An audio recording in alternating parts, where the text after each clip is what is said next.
હું આવ્યો છું ત્યારથી જ સાંભળું છું, જે પણ ભાષણ કરવા માટે આવે છે, જે પણ સ્વાગત કરવા માટે આવે છે, ચૈતરભાઈ સાહેબ, ચૈતર સાહેબ. મિત્રો, હું તમારા જેવા જ નાના ગામમાંથી આવું છું, નાના પરિવારમાંથી આવું છું, અને મારી ઉંમર પણ હજુ 36 વર્ષ છે, એટલે મને સાહેબ નહીં બનાવશો.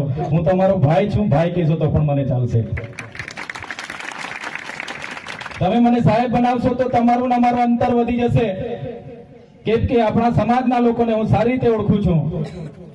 સાહેબ કહીને આપણો સમાજ સાહેબથી બહુ ડરે છે ને આપણા વાળા બધા. એ કલેક્ટર સાહેબ હોય, ડીડીઓ સાહેબ હોય, ટીડીઓ સાહેબ હોય, એસપી સાહેબ હોય, પીએસઆઈ સાહેબ હોય કે પીઆઈ સાહેબ હોય, સાહેબ આવે પાછળ એટલે આપણો સમાજ ડરી જાય છે. એટલે મને સાહેબ નહીં બનાવતા, મને તમારો ભાઈ રાખજો, ચાલશે ને? મિત્રો, આદિવાસી એટલે કોણ? અમારા સાથી મિત્ર જગદીશભાઈએ તો કેટલાય ગીતો બનાવ્યા છે, હું સલામ કરું છું. એ પણ આપણા આદિવાસી લોક ગાયિકા ઉર્વીબેન છે, પાયલબેન છે, લોક ગાયક આપણા જગદીશભાઈ છે, એવા કેટલાય મિત્રો આપણા સમાજના ઘણા ગીતોથી આપણી સંસ્કૃતિ ઉજાગર કરે છે, આપણી સભ્યતા. આદિવાસી કોણ હતો, એનો ઇતિહાસ શું છે, એ આવા કલાકારો ધીરે ધીરેથી આજે ઉજાગર કરી રહ્યા છે. આદિવાસી એ આદિ અનાદિ કાળથી આ ધરતી પર વસનારો એ આદિવાસી સમાજ છે. આદિ અનાદિ કાળથી ધર્મપૂર્વી સંસ્કૃતિ છે આપણી. તમે ઇતિહાસમાં વાંચી જોશો, સિંધુ ખીણની સંસ્કૃતિ, એમાં પણ આપણા અવશેષો મળેલા છે. મોહેંજો-દડોની સંસ્કૃતિ, એ પણ આપણી સંસ્કૃતિના અવશેષો મળ્યા છે. ત્યારે આજે ઘણા લોકો વનવાસી કહે છે, પણ વનવાસી નથી. અનાદિ કાળથી વસનારો આદિવાસી એ મૂળ માલિક આ ધરતીનો છે, આ દેશનો છે. એ સમાજમાંથી આવીએ છીએ આપણે, સભ્યતામાંથી આવીએ છીએ. એ સંસ્કૃતિ આપણી અલગ છે. આપણી પરંપરાઓ, આપણી રૂઢિ પ્રથાઓ, આપણા વડીલો સંતો અહીંયા બેઠા છે, મારી માતા બહેનો બેઠા છે, એમને પૂછી જોજો તમે, આપણી સંસ્કૃતિ શું હતી. આપણી સંસ્કૃતિમાં બાળક જન્મે એટલે આપણી આદિવાસીઓની વિધિ આખી અલગ છે. આપણા દીકરા દીકરીના લગ્ન હોય, લગ્નની વિધિ આખી અલગ છે. આપણામાંથી કોઈ મરણ પામે છે તો મરણની વિધિ પણ આખી અલગ છે. 12મા વિધિ આખી અલગ છે. આદિવાસી સમાજ એ સમૂહ ભાવનામાં માનનારો સમાજ છે, પ્રકૃતિને પૂજનારો સમાજ છે. બીજા સમાજ શું કરે છે એની સાથે મારે કોઈ લેવા દેવા નથી, પણ જે આપણી વચ્ચે બુજુર્ગો વડીલો છે એમને, યુવાનોને હું વિનંતી કરું છું, તમારા દાદા લોકોને પૂજજો. આપણે કયા દેવને પૂજતા હતા? આપણે આજે બધું ભૂલી ગયા. આજે સીમાળીઓ દેવ ભૂલી ગયા કે યાદ છે? અમારે ત્યાં હિમાલયો દેવ કહે છે. હિમાલયો દેવ ખબર છે ને? વડીલો હિમ પર જે દેવ આવે તો ખબર છે ને બધાને? એ હિમાલયો દેવ પહેલો વરસાદ થાય એટલે લીલીચારીનો દેવ થાય, ગમણનો દેવ થાય, અન્ન પાકે. તો આજે પણ આપણા વડીલો પૂજે છે. કીડી મકોડી, પશુ પક્ષીને જેને ખાધું અને જે વધ્યું તે હું મારા ખેતરથી ઘરે લઈ જવા માટે પણ ખડાનો દેવ પૂજવામાં આવે છે કે નથી આવતો? એ સંસ્કૃતિમાંથી આવીએ છીએ આપણે. આજે પણ આપણા વિસ્તારમાં કોઈ અજાણ્યો માણસ આવી જાય, આપણે પહેલા એને બેસાડીએ છીએ, પાણી પીવડાવીએ છીએ, ચા પીવડાવીએ છીએ, જમવાનું પૂછીએ છીએ અને પછી કામ પૂછીએ છીએ. સાચી વાત છે કે ખોટી વાત છે? જ્યારે તમે અહીંથી આગળની વિસ્તારમાં જજો, ડભોઈ બરોડા જજો, અમદાવાદ જજો, સુરત જજો, તમે જેવા દરવાજા પર જશો, પહેલી તમને કઈ જાતિના પૂછવામાં આવશે કે નહીં આવશે? આવે છે કે નથી આવતું? ત્યારે કહેવાનો મતલબ મારો એવો છે કે આપણે એક ગૌરવશાળી ઇતિહાસમાંથી આવીએ છીએ, જેનો ઇતિહાસ તમે રામાયણ ઉઠાવીને વાંચી લેશો, એમાં પણ સબરી માતાનો ઉલ્લેખ આવે છે. સબરી માતા કોણ હતી? તો આદિવાસી ભીલડી હતી. તમે મહાભારત ઉઠાવીને વાંચો, એમાં એકલવ્યનો જિક્ર કરવામાં આવ્યો છે, જેણે અંગૂઠો કાપીને આપી દીધો. એકલવ્ય કોણ હતા? આદિવાસી હતા. તમે નિષાદનો ઇતિહાસ વાંચજો, એ આદિવાસી હતા. એવી જ રીતે તમને કેમ છું, તમે મહારાણા પ્રતાપનો ઇતિહાસ વાંચી લેજો. જ્યારે મહારાણા પ્રતાપને એમના પોતાના સગાભાઈએ સહકાર નથી આપ્યો, ત્યારે પૂંજા ભીલ પોતાની સેના લઈને ગયેલા, એ આપણો ઇતિહાસ છે. તમે શિવાજીનો ઇતિહાસ વાંચી લેજો. શિવાજી સાથે જે દુધાપીલની આખી સેના હતી, એ ઇતિહાસ આપણો છે. તમે આખો ઇતિહાસ વાંચજો અને દેશની આઝાદીમાં પણ સૌથી વધારે સૌથી પહેલા કોઈ લડ્યા હોય તો એ આપણા પૂર્વજો હતા. એ ટાટિયા ભીલ હોય, ખાજ્યા નાયક હોય, તિલકા માંઝી હોય, બિરસા મુંડા હોય કે ઝલકારીબાઈ હોય કે ગુરુ ગોવિંદ ગીરી હોય, એ આપણા આદિવાસીઓ હતા. અને અંગ્રેજો સામે પણ આપણા લોકો ઝૂક્યા નથી અને અંગ્રેજો સામે પણ આપણા પૂર્વજો લડ્યા છે. મિત્રો, આપણો ઇતિહાસ આપણા લોકો ભણેલા ગણેલા નતા એટલે ચોપડામાં આજે નથી. નાના નાના રજવાડાઓ આ વિસ્તારમાં ભીલ રાજાઓના હતા. વિદેશોમાંથી અતિક્રમણોથી આક્રમણો થયા. હુણો આવ્યા, ડચ આવ્યા, અરબ આવ્યા, મુગલો આવ્યા, આર્યો આવ્યા, અંગ્રેજો આવ્યા, પોર્ટુગીઝો આવ્યા, સ્પેનિશો આવ્યા અને ધીરે ધીરે આપણા દેશ પર ગુલામી આવી. ગુલામી માટે, આઝાદી માટે પણ આપણા પૂર્વજો લડ્યા. દેશના વિકાસ માટે પણ આપણા લોકોએ ખૂબ મોટું યોગદાન આપ્યું છે. આ વિસ્તારમાં જ્યારે નર્મદા ડેમ માટે જમીનની જરૂર હતી તો આપણા આદિવાસીઓએ ગામડાને ગામડા ખાલી કર્યા છે. આ વિસ્તારોમાં નેશનલ હાઈવે હોય, રેલવે હોય, હાઈ ટેન્શન લાઈનો દેવાની હોય કે નહેરો કાઢવાની હોય, આ વિસ્તારમાં જીએમડીસી લાવવાની હોય કે જીઆઈડીસી લાવવાની હોય, જ્યારે પણ દેશના વિકાસની વાત આવી છે ત્યારે આદિવાસી સમાચારમાં આવ્યું હતું, તમે જોયું હતું ને? હોસ્પિટલની મુલાકાત લીધી. આટલો મોટો જિલ્લો હોવા છતાં આદિવાસી વિસ્તાર હોવાના નાતે હોસ્પિટલમાં પ્રસૂતિ માટે ગાયનેક જગ્યા ખાલી, ગાયનેક ડોક્ટર ના મળે. આવી પરિસ્થિતિ આપણી છે. ગયા વર્ષે જ્યારે આ વિસ્તારમાં શાળા પ્રવેશોનો કાર્યક્રમ ચાલતો હતો, એક ધવલ પટેલ નામના ખાણ ખનીજ ગુજરાત સરકારના સચિવ શ્રી આ વિસ્તારમાં આવ્યા. એમણે પણ સરકારને રિપોર્ટ કર્યો કે આ વિસ્તારમાં શિક્ષકો નથી, શાળાઓ નથી. હું થોડા વખત પહેલા આ વિસ્તારમાં મુલાકાતે હતો ત્યારે એક આદર્શ નિવાસી શાળાની મુલાકાતે ગયો. એ વિસ્તારમાં મુલાકાતે ગયો ત્યારે ત્યાં તમામ શિક્ષકો હિન્દી ભાષીના હતા. ત્યાંથી થોડા દૂર હું નીકળ્યો તો રસ્તામાં જે આપણી દીકરીઓ, આદિવાસી દીકરીઓ માટે જે સરસ્વતી સાધનાની શાળાની, સરસ્વતી સાધના યોજનાની જે સાયકલો હોય તે આવા ખેતરમાં કાટ ખાઈને પડી હતી. થોડા વખત પહેલા હું છોટાઉદેપુરને કમંડ આવ્યો હતો ત્યારે મારા ઘણા ખેડૂત આગેવાનો મને મળવા માટે આવ્યા હતા. એમણે કીધું કે સાહેબ, અમારી નદીમાં જ અમે ટ્રેક્ટર લઈને રેતી કાઢવા માટે ગયા હતા, અમારું ઘર બાંધવાનું છે, અમારા ટ્રેક્ટરો જમા કરી લીધા છે, અમને છોડાવી આપો. તો એક બાજુ હજારો ટન રેતી અહીંથી નીકળીને જતી હોય અને અમારા લોકો લેવા જતા હોય ત્યારે ટ્રેક્ટરો જમા કરી દેવામાં આવે.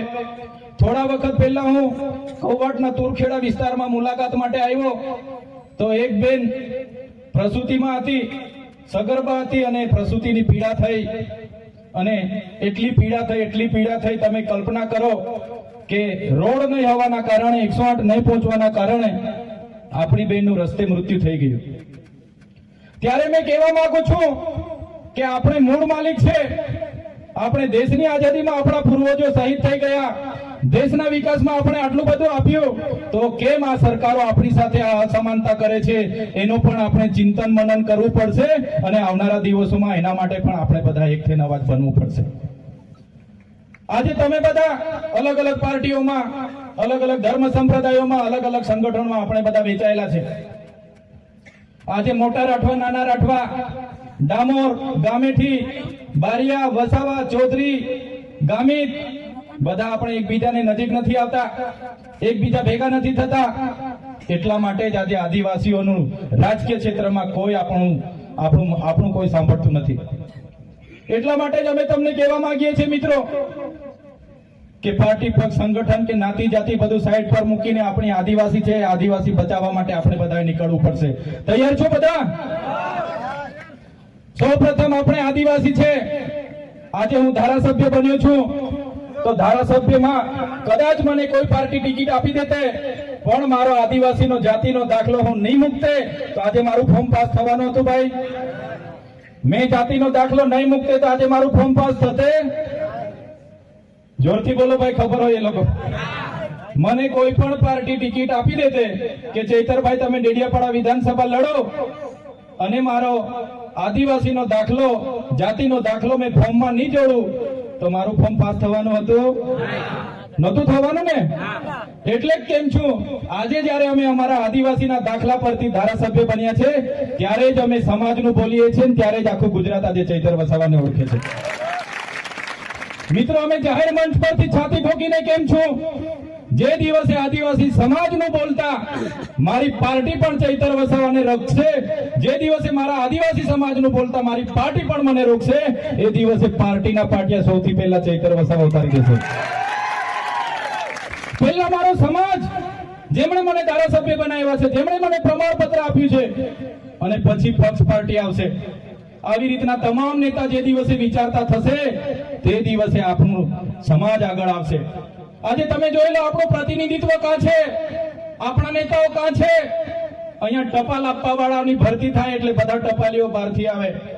અહીંયા તલાટી ક્લાર્કની ભરતી થાય એટલે બધા લોકો બહારથી આવે. અહીંયા ગ્રામ સેવકની, ટીડીઓની, મામલતદારની ભરતી થાય બધા લોકો બહારથી આવે. અહીંયા એક ભીડગાળની પણ ભરતી થાય છે, એ ભીડગાળો પણ બધા બહારથી આવે. આવે છે કે નથી આવતા? જે લોકો બહારથી ભરતી થઈને આવે છે એ બિચારાને એટલી ખબર નથી રહેતી આ હાથ છે, હેજડો છે, મોવડો છે કે ખાકરો છે, તો પણ એ લોકો લાગી જાય છે. તો શું આપણા છોકરાઓ નહીં લાગે? આપણા છોકરાઓ કાબિલ નથી છે, પણ કેમ નથી લાગતા? કેમ કે બધા જ નેતાગીરીમાં આપણા લોકોનું ઉપજતું નથી. એટલા માટે કેમ છો આપણે બધા એક થઈને આગળ આવવું પડશે. તે દિવસે આદિવાસી સમાજ એક થશે. મિત્રો, અહીં ઉપસ્થિત તમામ મારા યુવાન મિત્રોને પણ હું વિનંતી કરું છું, ભાઈ તમારો ભણવાનો સમય છે, ભણો સાનામાં ના, બરાબર છે, ભણો, તમારો કેરિયર બનાવો, તમારી યુવા શક્તિનો, તમારો જોમ, જુસ્સો, સાહસનો ઉપયોગ તમારા કેરિયર બનાવવા માટે વાપરો. તમારા મમ્મી પપ્પાએ ખેતી મજૂરી કરી કરીને તમને ભણાવે છે. માત્ર હારા આઈફોન ના મોબાઈલ લઈ માંગવાથી, હારી હારી ગાડીઓ લઈ માંગે છે અને જલસા કરે, પાર્ટીઓ કરે, બર્થડે ઉજવે અને આવી મોટી મોટી બેન્ડ પાર્ટી, ડીજે મંગાવે છે, આખી રાત નાચે તો પણ થાકે નહીં. કીધું ને આગળ ભાઈએ. મારા યુવાન મિત્રોને પણ વિનંતી કરું છું, કઈ વાંધો નહીં, નાચો પણ, રમો પણ, બધું જ જોઈએ છે, બધું જ કરો, પણ આ સમય તમારો ભણવાનો છે એટલે ભણવામાં ધ્યાન આપો, ભણવામાં ધ્યાન આપો. અને વડીલોને પણ મારી નમ્ર વિનંતી છે, છોકરાઓ આઈફોન લઈ માંગે એટલે તરત આઈફોન લાવી આપી દે છે. છોકરાઓ કેટીએમ R1 લઈ માંગે એટલે તરત લાવીને આપી દેવાની કે મારો છોકરો લઈ માંગે છે, આપી દો. એટલા માટે છોકરાઓ પછી આપણા કંટ્રોલમાં નથી. ઘણા પાર્ટીઓ કરે, ઘણા બેન્ટોમાં જાય, ઘણા રેસ કરે, ઘણી પાર્ટીઓ કરે, હરીફાઈ કરે, ને કેટલાય તો 4 ધામના યાત્રા નીકળી જાય 15 દાડા પદયાત્રાઓમાં. તો યુવાનોને કેમ છું, તમારો સમય આજે ભણવાનો છે, પદયાત્રાનો નથી. તમે 4 ધામે જતા હશો ત્યાં જોઈ લેજો બીજી કઈ જાતિના લોકો પદયાત્રામાં આવે છે. આપણા જ લોકો બધા 15-20 દાડે પદયાત્રામાં ફરો છો ભાઈ. એ સમય તમારો નથી, તમારે ભણવાનો છે, તો ભણો. અને ઘણા મારા સાથી મિત્રો સરકારી અધિકારીઓમાં પણ છે, એમને પણ વિનંતી કરું છું. હું અનેક રાજ્યોમાં ફરું છું, હું મહારાષ્ટ્ર હોય, મધ્યપ્રદેશ હોય, ગુજરાત હોય અને રાજસ્થાનમાં પણ હું જાઉં છું. તમે વિચાર કરો, રાજસ્થાનમાં આપણા જ આદિવાસીની એક કોમ્યુનિટી મીણા જાતિ છે. મીણા જાતિમાં એક વ્યક્તિ નોકરી લાગે એટલે એના ભાઈના છોકરા, એના બેનના છોકરાઓને એ જવાબદારી લઈ લે છે. એના ભાઈના છોકરાની ફી પોતે ભરે, પોતાના રૂમ પર રાખે, ભણાવે છે. જ્યારે આપણામાંથી બધાને હું કહેતો નથી, કહેવાની વાત કડવી છે પણ ખોટું નહીં લગાડતા. જ્યારે આપણે, તમે હોય કે અમે હોય, આપણે નોકરી લાગી ગયા એટલે બેનના છોકરા શું કરે, ભાઈના છોકરા શું કરે, કાકાના પોયરા શું કરે, કોઈ આપણે ધ્યાન આપતા નથી. એટલા માટે જ રાઠવા હોય કે વસાવા હોય કે ચૌધરી હોય કે ગામિત હોય, આપણે મીણા કોમ્યુનિટી કરતા પાછળ છે. એટલા માટે હું કેમ છું, આપણા વિસ્તારમાં દારૂ, ડીજે અને દહેજ પર આપણે આવનારા દિવસોમાં લગામ લાવવું પડશે. એ જ આપણા સમાજની આવનારા દિવસોમાં આપણને પાછળ લઈ જવા માટેની કામ કરશે. ત્યારે મિત્રો, તમામ વડીલો અને નોકરિયાત વર્ગ હોય કે યુવાન હોય, તમારે પોતપોતાએ બધાએ પોતાની નૈતિક જવાબદારી સંભાળવાની છે. ઘણા અહીંયા સરપંચ મિત્રો પણ હશે, એમને પણ વિનંતી કરું છું, તમારા ગામમાં તમારાથી શું થઈ શકે. આજના દિવસે અહીંયા સ્નેહ મિલનમાં આવ્યા છે ત્યારે બધાએ મગજમાં સંકલ્પ કરી લેવાનો છે કે હું મારા ગામ માટે શું કરી શકું, મારા પરિવાર માટે શું કરી શકું. એ નક્કી કરશું ત્યારે જ આપણો ઉદ્ધાર થવાનો છે. ઘણા આપણા લોકો માનતા હોય મગજમાં, હું તો ગરીબ છું, હું તો નાનો છું, મારાથી નહીં થાય, હું આદિવાસી છું, હું કઈ રીતના કરી શકું, કઈ રીતના ભણી શકું, કઈ રીતના ડોક્ટર બનીશ, કઈ રીતના વકીલ બનીશ, કેવી રીતના PSI ની પરીક્ષા પાસ કરીશ. નહીં, તમારે મગજમાં ગાંઠ બાંધી લેવી પડશે કે મારે પોલીસ બનવું છે તો તમારે મહેનત કરવી પડશે, મારે શિક્ષક બનવું છે તો મહેનત કરવી પડશે. તમારે ડોક્ટર બનવું છે તો મહેનત કરવી પડશે ને એ રીતે તમારે આગળ વધવું પડશે. મિત્રો, સમસ્યાઓ તો આ વિસ્તારમાં ઘણી છે. આજે આપણું તમારું અમારું જે થોડું ઘણું બચ્યું છે, જંગલ જ ખાલી બચેલું છે. આપણી પાસે થોડી ઘણી જમીનો છે એ જ બચેલી છે. આજે પૂંજીપતિ ઉદ્યોગપતિઓની નજરો પણ આપણી પર છે. વિચાર કરો તમે, આજે આસામ હોય, છત્તીસગઢ હોય, ઝારખંડ હોય, આજે દેશનું અડધું લશ્કર તો ત્યાં ડ્યુટી પર છે. આદિવાસીઓ સામે સરકારે મૂકવામાં આવેલું છે, કેમ કે ત્યાં નીચે જમીનમાં કોલસો છે, ખનીજો છે, એને કાઢવા માટે આજે ઓડિશા, છત્તીસગઢ અને ઝારખંડમાં દેશનું અડધું લશ્કર ત્યાં આદિવાસી સામે છે. આદિવાસીઓ આપણા જ લશ્કર સામે આજે અહીં રાજ્યોમાં લડી રહ્યા છે. ત્યારે આવનારા વર્ષોમાં પણ આ વિસ્તારમાં જ્યારે ઉદ્યોગપતિઓને આ જમીનમાં રહેલા ખનીજોની જરૂર પડશે તો આપણે એક નહીં રહીશું. ત્યારે આપણને પણ પોલીસ, એસઆરપી, આર્મીની સામે લાવીને આપણને પણ અહીંથી ખદે વગે કરશે. એટલા માટે કેમ છું, જાગવું જરૂરી છે. આજે આ કાર્યક્રમમાં અમે આવ્યા છે ત્યારે વધારે વિશેષ તો નથી કહેતા. અમે રાજકીય માણસ છે એટલે વધારે ભાષણ કરીએ, મીડિયા વાળા રાજકીય રીતે છાપી કાઢે. પણ આજના કાર્યક્રમમાં જેમણે પણ આયોજન કર્યું છે તમામ લોકોને હું અભિનંદન આપું છું કે આટલા લોકો સમક્ષ અમને અમારા વાત મૂકવાની અમને તક મળી છે. પણ મિત્રો, આપણો ઇતિહાસ ગૌરવશાળી છે અને આ ઇતિહાસને બચાવવા માટે તમારે ને અમારે બધાએ સાથે આવવું પડશે. તમે કદાચ અમને સારી રીતે જાણતા હશો, અમે થોડા દિવસો પહેલા જ સરકાર સામે અલગ ભીલ પ્રદેશની પણ માંગ કરીને બેઠા છે. અલગ ભીલ પ્રદેશની માંગ કરી છે અમે. કેમ અમારે અલગ ભીલ પ્રદેશની માંગ કરવી પડી? દેશ જ્યારે 5, 10 કે 20 વર્ષ નહીં પણ દેશની આઝાદીના 78 વર્ષ થઈ ગયા અને 78 વર્ષ પછી પણ આ વિસ્તારમાં શિક્ષકો ના હોય, આ વિસ્તારની શાળાઓ માટે આંદોલન કરવું પડે, રસ્તાઓ માટે આંદોલન કરવું પડે, પીવાના પાણી માટે આંદોલન કરવું પડે, સિંચાઈના પાણી માટે આંદોલન કરવું પડે. ત્યારે હવેના સમયમાં આપણે લડેંગે, જીતેંગે, જિંદાબાદ મુર્દાબાદ કરવાનું થતું નથી. જો આ સરકાર આદિવાસીઓનો વિકાસ કરવા નહીં માંગશે તો આવનારા દિવસોમાં દેશનું 29મું રાજ્ય ભીલ પ્રદેશ અમે બનાવીને રહીશું. ભીલ પ્રદેશ બનાવીશું અમે અને એની રાજધાની કેવડિયા રાખીશું. કેવડિયા અમે એટલા માટે રાખીશું કે કેવડિયામાં અમારું નર્મદાનું પાણી છે, ત્યાં અમારે વીજળી ઉત્પન્ન થાય છે, બાજુમાં છોટાઉદેપુરમાં રેતીની ખાણો છે, બાજુમાં લિગ્નાઇટની ખાણો છે, આંબા ડુંગરમાં યુરેનિયમની ખાણો છે. મહારાષ્ટ્રને પણ એટલું નજીક પડશે અને મધ્યપ્રદેશના જાંબુવાલી રાજપુરને પણ એટલું નજીક પડશે, રાજસ્થાનને પણ એટલું નજીક પડશે અને ત્યાં આપણી જળ જંગલ જમીનો છે. ત્યારે તમે તૈયાર રહેજો, આવનારા દિવસોમાં દેશનું 29મું રાજ્ય ભીલ પ્રદેશ બનાવીને રહીશું. ક્યાં સુધી લડેંગે, જીતેંગે, ક્યાં સુધી સરકાર જિંદાબાદ મુર્દાબાદ કરીશું. અમારા દાદાઓના વાળ ધોળા થઈ ગયા, અમે પણ જિંદાબાદ મુર્દાબાદ, આવેદન નિવેદન, જિંદાબાદ મુર્દાબાદ. હવે સરકાર આવેદન નિવેદનમાં માનતી નથી, હવે સરકાર જિંદાબાદ મુર્દાબાદમાં માનતી નથી. એટલે મારા યુવા સાથીઓને કેમ છું, અમે આગેવાની લેવા માટે તૈયાર છે. મારા યુવાનો વડીલો સહકાર આપજો, આવનારા દિવસોમાં ભીલ પ્રદેશ બનાવીને રહીશું. અમારું ભીલોનું રાજ્ય હતું, એમાંથી જયારે દેશ આઝાદ થયો 14 જિલ્લા અંબાજીથી ઉમરગામ ગુજરાતમાં રાખ્યા, 13 જિલ્લા રાજસ્થાનમાં રાખ્યા અને 12 જિલ્લાઓ એમણે મધ્યપ્રદેશમાં રાખ્યા અને 10 જિલ્લાઓને મહારાષ્ટ્રમાં વિભાજિત કર્યા. આજે પણ અમારી રહેણી કરણી, આજે પણ અમારી પરંપરાઓ, આજે પણ અમારી રૂઢિપ્રથાઓ, આજે પણ અમારી વિધિ, આજે પણ આપણો રોટી બેટીનો વ્યવહાર એ લોકો સાથે છે કે નથી? આજે પણ એ લોકો સાથે રોટી બેટીનો વ્યવહાર છે કે નથી આપણો? આજે પણ અમે બોર્ડરલેસ થઈને મહારાષ્ટ્ર, મધ્યપ્રદેશ, ગુજરાત અને રાજસ્થાનના લોકો એક સાથે રહીએ છીએ. એટલા માટે જ આ સરકારોને કહીએ છીએ કે અમને અલગ ભીલ પ્રદેશ આપી દો, આદિવાસીઓનો વિકાસ અમે કરી લઈશું. આટલી મોટી રોયલ્ટી અમે સરકારમાં જમા કરતા હોય અને અમારા લોકો આજે પણ શિક્ષક માટે આંદોલન કરે, અમારા બાળકો માટે અમારા જેવા ધારાસભ્ય ધરણા પર બેસે અને જ્યારે પણ હાઈવેમાં જમીનો જોઈએ, જ્યારે પણ રેલવેમાં જમીનો જોઈએ, જ્યારે પણ નહેરોમાં જમીનો જોઈએ, મફતના ભાવે અમારા લોકોની જમીનો છીનવી લેવામાં આવે છે. કેમ સરકારને ખબર નથી? અહીંયા રસ્તા નથી, અહીંયા પાણી નથી, અહીંયા નલ સે જલમાં પાણી નથી આવતું, અહીંયા રેતી રોયલ્ટીમાં ડીએમએફ ફંડનો ભ્રષ્ટાચાર થાય છે. સરકારને બધું જ ખબર છે મિત્રો, પણ સરકાર આ કરવા માંગતી નથી. એટલે આજે દેશ અને ગુજરાતમાં આદિવાસીઓની પરિસ્થિતિ ખૂબ ખરાબ છે.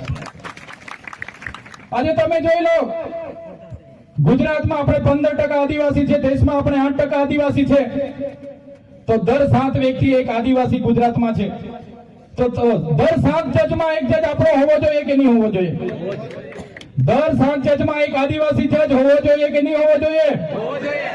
દર 7 કલેક્ટર એસપી માં એક આપણો આદિવાસી હોવો જોઈએ કે નહીં હોવો જોઈએ? દર 7 રિયલ એસ્ટેટના બિલ્ડરોમાં એક આપણો બિલ્ડર હોવો જોઈએ કે નહીં હોવો જોઈએ? દર 7 મામલતદાર ટીડીઓમાં આપણો એક આદિવાસી હોવો જોઈએ કે નહીં હોવો જોઈએ? દર 7 પીઆઈ પીએસઆઈ માં એક આપણો હોવો જોઈએ કે નહીં હોવો જોઈએ? કેમ નથી? એનું ચિંતન અને મનન આપણે કરવું પડશે. કેમ કે આપણને આ લોકોએ સારા શિક્ષકો નથી આપ્યા, સારી શાળા નથી આપી. બાકી મારા યુવાનો તો એટલા હોશિયાર છે, એમને જો સારા શિક્ષક મળી જાય, એમને સારી શાળા મળતે, તો મારા યુવાનો પણ આજે આઈએસ આઈપીએસ બનીને આપણી વચ્ચે આવીને ઉભા રહેતે. સરકારે જાણી જોઈને આજે રિયલ એસ્ટેટમાં આપણો એક પણ માણસ નથી, પણ તમે બરોડા, સુરત, અમદાવાદમાં જશો 90% આદિવાસી મજૂર તમને મળી જશે. આ પરિસ્થિતિ ઊભી કરી છે આ સરકારોએ. એટલા માટે અમે કહીએ છીએ, અમે તો ભણેલા ગણેલા લોકો છે, એ લડત અમે સમજી વિચારીને આગળ વધાવી રહ્યા છે. ત્યારે જો આ સરકારો આદિવાસીઓનો વિકાસ નહીં કરશે તો આવનારા દિવસોમાં ભીલ પ્રદેશ અમે ખોચી લેવાના છે, એની રાજધાની કેવડિયા બનાવવાના છે. તમે તૈયાર થઈ જજો. આજે વડોદરામાંથી છોટાઉદેપુર છૂટું પડ્યું, આગળ તમને બધાને ફાયદો થયો કે ખોટ ખાઈ? આપણો વડોદરા જિલ્લો હતો, એમાંથી છોટાઉદેપુર છૂટો પડે તો આપણને બધાને ફાયદો થયો ને? આજે ભરૂચમાંથી નર્મદા છૂટું પડ્યું તો અમને ફાયદો થયો ને? તો આજે ગુજરાતમાંથી ભીલ પ્રદેશ છૂટું પડશે તો આપણને ફાયદો થવાનો છે કે નથી થવાનો? એટલા માટે જ અમે ભીલ પ્રદેશ માંગીએ છીએ. આજે અમેરિકા જેવા દેશમાં આપણા કરતા ઓછી વસ્તી છે, છતાંય 50 રાજ્ય છે. એટલા માટે સુચારુ વહીવટ થાય, એના માટે આવનારા દિવસોમાં અહીંયા અમે ભીલ પ્રદેશ બનાવવા જઈ રહ્યા છીએ. મિત્રો, સરકારો ગરીબ કલ્યાણ મેળાઓ કરશે, નળ સે જલ લાવશે, પણ એમના મળતિયાઓ માટે છે. આજ દિન સુધી આપણને નળમાંથી પાણી આવ્યું. ગરીબ કલ્યાણ મેળાઓમાં બોલાવશે, પાવડાઓ ને ટીકમ ને ટગારા આજ દિન સુધી આપણને આપ્યા છે ને? ગરીબ કલ્યાણ મેળામાં આજ દિન સુધી આદિવાસીઓને પાવડા, ટીકમ ને ટગારા જ આપ્યા છે. એટલા માટે કેમ છું, હવે પાવડા, ટીકમ, ટગારા પર અપેક્ષા નહીં રાખતા. હવે 5 કિલો ચોખા માટે લાઈનો પર ઉભો રહેવા માટે ટેવાવી દીધા છે. બેંકમાં લાઈનો, ચોખા માટે લાઈનો, દવાખાને લાઈન, મામલતદારમાં લાઈન, કલેક્ટરમાં લાઈન, ક્યાં સુધી લાઈન પર રહેવાનું છે? એટલા માટે જ આવનારા ભવિષ્યમાં તમને હું વિનંતી કરું છું, પક્ષ, પાર્ટી, ધર્મ, સંપ્રદાય, સંગઠનો બધા ઘરે મૂકીને એક થવું પડશે.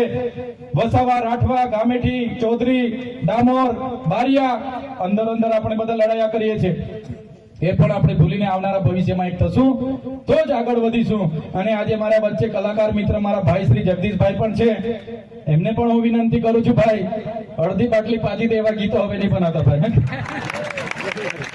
ઘણા કલાકાર મિત્રો અડધી પાટલી પાજી દે, અડધી પાટલી પાજી દે એવા પણ ગીતો બનાવ્યા છે. આ અડધી પાટલીમાં તો આપણા બધા જુવાને અડધા થઈ ગયેલા છે.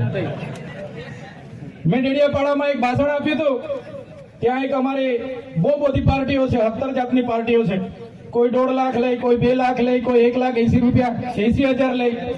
મેં કીધું ભાઈ આટલામાં તો એક વ્યક્તિનું લગ્ન થઈ જાય, પેન્ટને આપી એટલામાં. થાય કે નહીં થાય?